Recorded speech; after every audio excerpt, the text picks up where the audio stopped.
Kawan kita cakap Akta 5/2 yang bagi pinjam bersalah, yang meminjam tak salah, tuan.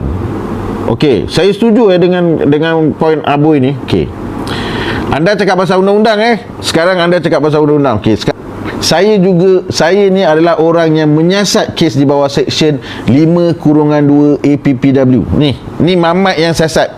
Okay, aku nak bagi tahu kau, dalam siasatan aku Seksyen 5/2, isu yang patut yang kau kena tengok selain daripada memberi pinjam tanpa lesen itu salah, ialah isu orang yang pergi pinjam. Kau nak betulkan, kau betulkan dua-dua. Aku tak cakap yang pergi pinjam ini salah dari sudut undang-undang. Aku cakap salah dari sudut moral dan etika. Apa akta yang boleh tangkap orang berpinjam? Saya tak cakap orang bagi pinjam kena tangkap.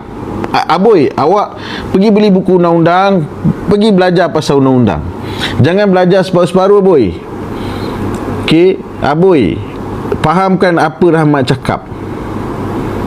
Saya tak kata yang pergi pinjam itu salah dari sudut akta, peraturan dan undang-undang dan perlu ditangkap. Tak. Saya cakap dari sudut moral.